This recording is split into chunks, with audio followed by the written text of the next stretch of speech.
All எல்லாரும் எப்படி இருக்கீங்க? இன்னைக்கு நம்ம டே 19ஓட weight gain food series video தாங்க பார்க்க போகிறோம். நைட்டு சீக்கிரம் சாப்பிட்டு தூங்கியாச்சு. ஆனால் எடிட்டிங் ஒர்க் நிறைய இருந்துச்சுங்க. காலையில் டைமில் பாப்பாவை கிளப்புறது, அப்புறம் ஈவினிங் டைம் பாப்பா கூட்டிகிட்டு வருதுன்னு சொல்லிட்டு வேலை கரெக்டாக இருக்கும். வீட்டு வேலையே நிறைய இருக்கும், வீடியோ எடுக்கிறதுக்கே கரெக்டாக இருக்குங்க. நைட்டு சாப்பிட்டு முடிச்சுட்டு 10 மணிக்கு தான் எடிட்டிங் ஸ்டார்ட் பண்ணுவேன். 1 மணிக்கு தான் கம்ப்ளீட் பண்ணுவேன். அதுக்கப்புறம் தூங்குறதுனால ரொம்ப லேட் ஆகிடுச்சு. காலையில் எழுந்துக்கும் போதே ரொம்ப டயர்டாக இருந்துச்சுங்க. என்னன்னே தெரியல. சரி கொஞ்ச நேரம் தூங்கலான்னு பார்த்தா பாப்பாவுக்கு ஸ்கூல் இருக்குது. அதனால் சீக்கிரம் எழுந்துட்டு குளிச்சுட்டு தலையெல்லாம் வாரிட்டு ஃப்ரெஷ்அப் ஆகிட்டு தான் அடுப்பங்கரைக்கே வருவேன். இன்றைக்கி 1 கிளாஸ் பால் மட்டும் காலையில் எடுத்துக்கிட்டேன். காலையில் எழுந்துக்கும் போதே ஸ்ட்ரெஸ்ஸு டென்ஷன்லாம் இருக்குதாங்க செய்யும். அதுக்காக நம்ம ஃபுட்டில் அதை குறையாக காட்டக்கூடாது. ஹெல்த்தியான ஃபுட்டை கண்டிப்பாக நம்ம ஃபாலோ பண்ணணும். இன்றைக்கி மார்னிங் ஹெல்த்தியான பிரேக்ஃபாஸ்ட் தாங்க செய்ய போகிறேன். ஒரு பவுல் எடுத்துக்கோங்க, மிக்சிங் பண்ணுற மாதிரி. இதில் ஒரு 3 டேபிள் ஸ்பூன் அளவுக்கு மயோனைஸ் ஆட் பண்ணிக்கோங்க. உங்கள் தேவைக்கேற்ப மயோனைஸ் சேர்த்துக்கோங்க. இது கூட நான் பன்னீரை சின்ன சின்ன பீஸாக கட் பண்ணி வச்சுருக்கேன். இந்த பன்னீரை இதை விட பெரிய சைஸாக கூட நீங்கள் கட் பண்ணிக்கலாம். இதை லைட்டாக டோஸ்ட் பண்ணி கூட நீங்கள் ஆட் பண்ணிக்கலாங்க. நான் அப்படியே தான் சேர்க்க போகிறேன். பன்னீர் மொத்தமாக நான் இதில் ஆட் பண்ணிக்கிறேங்க. பன்னீர் நம்ம சாப்பிட்றது மூலியமாக உங்களுக்கு நல்ல கொழுப்பு சத்து தான். ஸோ இதை நீங்கள் டெய்லியுமே நீங்கள் ஃபாலோ பண்ணிக்கலாம். வாரத்தில் 2 முறை 3 முறையாவது பன்னீர் சாப்பிடுங்க. ஒரு ஆனியனை சின்ன சின்னதாக சாப் பண்ணி வச்சுருக்குங்க. இப்போது இது கூட சேர்த்துக்கலாம்.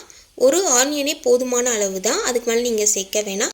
ஒரு பாதி தக்காளியை சின்ன சின்னதாக கட் பண்ணி சேர்த்துக்கோங்க. 1 டேபிள் ஸ்பூன் அளவுக்கு சில்லி பவுடர் சேர்த்துக்கோங்க. உங்களுக்கு காரம் அதிகமாக வேணும்னா 1.5 டேபிள் ஸ்பூன் அளவு கூட நீங்கள் சேர்த்துக்கலாம். 1 டேபிள் ஸ்பூன் அளவுக்கு ஆர்கானோ சேர்த்துக்கிறேன். உங்களுக்கும் ஆர்கானோ பிடிக்கலனா இதை நீங்கள் ஸ்கிப் பண்ணிக்கலாம். கொஞ்சம் பெப்பர் தூள் ஆட் பண்ணிக்கிறேங்க. லைட்டாக சால்ட் சேர்த்துக்கோங்க. இப்போது இது எல்லாத்தையும் நல்லா மிக்ஸ் பண்ணிக்கோங்க. இதை நீங்கள் ரெடி பண்ணி வச்சிட்டிங்கன்னா ஈஸியாக இதை நீங்கள் டோஸ்ட் பண்ணி சாப்பிட்லாம். செம்ம டேஸ்ட்டாக இருக்கும். இந்த மெத்தட் கண்டிப்பாக நீங்கள் ஃபாலோ பண்ணுங்கள். ஏன்னா சாண்ட்விச்லேயே பார்த்தீங்கன்னா நிறைய மெத்தட் இருக்குது. இந்த மாதிரி ட்ரை பண்ணி பார்த்தீங்கன்னா உங்களுக்கு ரொம்ப ரொம்ப பிடிக்கும். இன்றைக்கி பிரேக்ஃபாஸ்ட்டு ஃபேமிலிக்கே தான் நான் செய்ய போகிறேன். இன்றைக்கி ஃபுல்லாகவே சாண்ட்விச் தாங்க. சாண்ட்விச் தான் இன்றைக்கி நாங்கள் மார்னிங் டைமில் பிரேக்ஃபாஸ்ட்டாகவே எடுத்துக்க போகிறோம். ஹஸ்பண்டுக்கு சாண்ட்விச்னால் ரொம்ப பிடிக்கும். ஒரு 2-3 சாப்பிடுவார். இன்றைக்கி பார்த்தீங்கன்னா ஒரு 4 ப்ரெட்டை தான் நான் டோஸ்ட் பண்ண போகிறேன். நான் 2 ப்ரெட் சாப்பிடுவேன், என் ஹஸ்பண்ட் 2 ப்ரெட் சாப்பிடுவார். பாப்பாவுக்கு சாண்ட்விச்லாம் எதுவுமே இல்லைங்க. காலையிலே தோசை ஊட்டிட்டேன். லஞ்ச் மட்டும் ரெடி பண்ணிவிட்டு பாப்பாவை ஸ்கூலுக்கு அனுப்பிட்டேன். தம்பிக்கு காலையிலே தோசை சக்கரை வச்சு ஊட்டிட்டாங்க. ஒரு 11 மணிக்கே ஸ்நாக்ஸ் தரணும். அது நான் இன்றைக்கி கிரேப் ஜூஸும் அப்புறம் 3 பிஸ்கெட்ஸும் போட்டு அனுப்பியிருக்கேன். மதியம் லஞ்சுக்கு எக் ரைஸ் தான். லைட்டாக பெப்பர் போட்டு காரம் கம்மியாக லஞ்ச் கட்டி கொடுத்துருக்கேன். ரொம்ப நாளாக காலையில் தோசை சாப்பிட்டு ரொம்ப சளிச்சு போயிடுச்சுங்க. இன்றைக்கி பிரெட் இருந்ததே, சரி ஓகே எதனா புதுசாக ட்ரை பண்ணலான்னு சொல்லிட்டு தான் இந்த சாண்ட்விச்சை ட்ரை பண்ணேன். எப்போவுமே ப்ரெட் இருக்கும்போது கீ போட்டு டோஸ்ட் பண்ணி எடுத்துப்பேன். சரி இப்போ பன்னீர் இருக்கு இல்லையா, ஸோ அதை வச்சு சாண்ட்விச் மாதிரி ரெடி பண்ணிடலான்னு. இதை நீங்கள் weekly 2 times 3 times morning and evening ஸ்நாக்ஸாக கூட எடுத்துக்கலாம். செம்ம ஹெல்த்திங்க. இதுலேயே உங்களுக்கு 250 கேலரிஸ் வரைக்குமே கிடைக்கும். இது கூட ஹெல்த்தியாக எதனா ஒரு ஷேக் மட்டும் ஃபாலோ பண்ணிக்கோங்க. சாண்ட்விச் கூட லைட்டாக டொமேட்டோ சாஸ் ஆட் பண்ணி சாப்பிட்டா செம்ம சூப்பராக இருக்கும். காலையில் பிரேக்ஃபாஸ்ட்டு ரொம்ப ஹெல்த்தியாக எடுத்துக்கிட்டேன். இதை சாப்பிட்ட உடனே பசிக்கவே இல்லை, வயிறு ஃபுல்ஃபில்லாகவே ஆகிடுச்சு. ஸோ இதுக்கப்புறமா கொஞ்சம் ஹெல்த்தியாக எதனா ட்ரிங்க் எடுத்துக்கலான்னு சொல்லிட்டு தான் நான் நைட்டே பாதாம் பிசின் ஊற வச்சுட்டேங்க. இது ஊறினதுனால காலையில் எழுந்து எதனா ஒரு ட்ரிங்க் பண்ணலான்னு நினச்சிட்டே இருந்தேன். என்கிட்ட பீட்ரூட் இருக்குது. ஸோ அதை வச்சு கொஞ்சம் ஹெல்த்தியாக செய்யலான்னு தான் நான் ஐடியா பண்ணி இன்றைக்கி நான் இதை செய்ய போகிறேன். முன்னாள் நைட்டே ஒரு 5 பாதாம் ஊற வச்சுட்டாங்க. இப்போது இது ஒரு பக்கம் இருக்கட்டும். நல்லா ஊறினதுக்கப்புறமா பாதாமில் இருக்கக்கூடிய தோலை ரிமூவ் பண்ணி எடுத்துட்டேங்க. இப்போ பாருங்கள், பாதாம் பிசின் நல்லா ஊறி இருக்குது. இது பார்க்குறதுக்கு ஒரு ஜெல்லி கன்சிஸ்டன்சி மாதிரி தான் இருக்கும். ஆல்ரெடி இந்த வீடியோ நான் போட்டிருக்கேங்க. நான் டிஸ்கிரிப்ஷனில் லிங்க்கை கொடுக்குறேன், நீங்கள் போய் செக் பண்ணி கூட பார்த்துக்கோங்க. இப்போது இது தனியாக எடுத்து வச்சுருங்க. இந்த ட்ரிங்கை செய்ய ஸ்டார்ட் பண்ணிடலாமா? ஒரு குட்டி பீட்ரூட்டை துருவி எடுத்துக்கோங்க. இது கூட 2 பேரிச்சம்பழம், பிஸ்தா, அப்புறம் உலர் திராட்சை. நான் கருப்பு உலர் திராட்சை சேர்த்துருக்கேன்.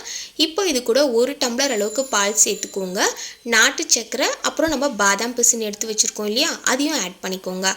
இந்த ட்ரிங்க்கோட சுவைக்காக நாட்டு சக்கரை ஒரு 2 டேபிள் ஸ்பூன் அளவு சேர்த்துருக்கேன். ஆல்ரெடி பீட்ரூட்டே கொஞ்சம் இனிப்பாக தான் இருக்கும். சக்கரை மட்டும் பார்த்து சேர்த்துக்கோங்க. பாதாம் பிசினை முன்னாடியும் நீங்கள் ஆட் பண்ணிக்கலாம், இல்லைனா ட்ரிங்க் ரெடி பண்ணிவிட்டு கூட நீங்கள் ஆட் பண்ணி எடுத்துக்கலாம்.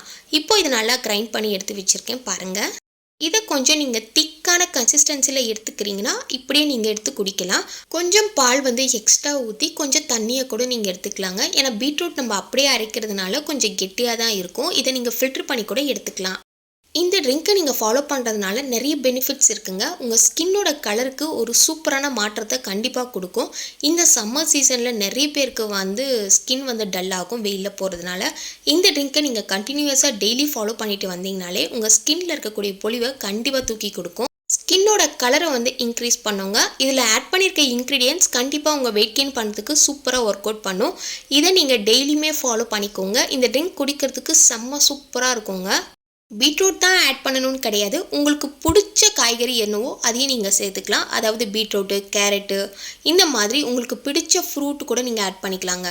ஃப்ரூட்டில் பொறுத்த வரைக்கும் உங்களுக்கு வந்து மாதுளப்பழம், ஆப்பிள் இந்த மாதிரி கூட நீங்கள் சேர்த்துக்கலாம். செம்மையாக இருக்கும். இதை நீங்கள் ட்ரை பண்ணி பார்த்துட்டு எப்படி இருக்குன்னு மறக்காமல் கமெண்ட் பண்ணுங்கள்.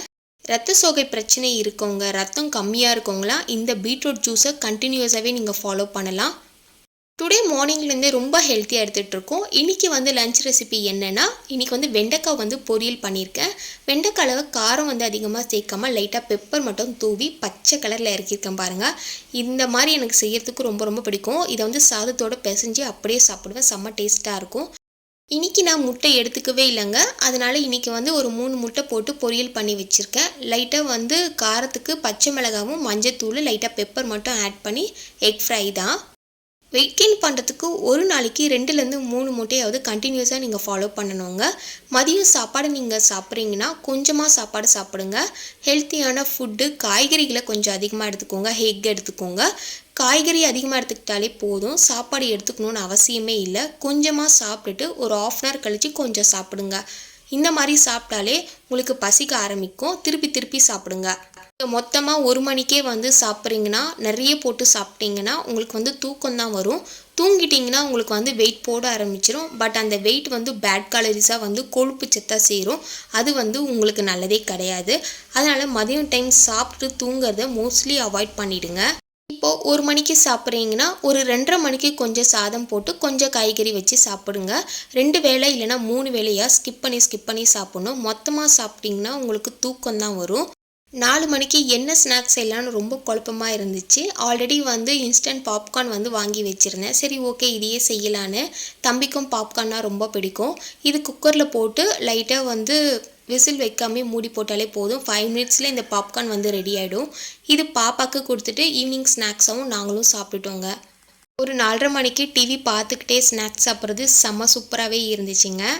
ஒரு சினிமாவுக்கு போன ஒரு ஃபீல் கண்டிப்பாக நமக்கு கிடைக்கும். ஈவினிங்கில் பாப்கார்ன் சாப்பிட்டுட்டு ஒரு கிளாஸ் பால் மட்டும் குடிச்சிட்டேங்க. நைட்டுக்கு தடபுடலாம் எதுவுமே செய்யலைங்க. மதியம் வச்ச சாம்பார் மீந்திருந்தது. சரி தோசை சுட்டு சாம்பார் வச்சுட்டு நைட்டு டின்னரை கம்ப்ளீட் பண்ணலான்னு நினச்சேன். மதியம் ஒரு முட்டை தான் வந்து பொரியல் பண்ணி சாப்பிட்டேன். நைட்டுக்கும் முட்டை இருந்துச்சு. சரி அதனால் ஒரு ஆம்லேட் போட்டு முட்டை தொட்டு அப்படியே சாப்பிட்டுட்டேங்க. இன்றைக்கி நிறைய ஹெல்த்தியான ஃபுட்லாம் நான் எடுத்துக்கிட்டேன். இன்றைக்கி டே 19ஓட weight gain food series video பார்த்துருப்போம். இந்த வீடியோ உங்களுக்கு யூஸ்ஃபுல்லாக இருந்துச்சுன்னா உங்கள் ஃப்ரெண்ட்ஸ் அண்ட் ஃபேமிலிக்கே ஷேர் பண்ணுங்கள். மறக்காமல் வீடியோவை லைக் பண்ணுங்கள். நிறைய பேருக்கு இந்த வீடியோ போய் சேரும். Thank you so much. பாய்.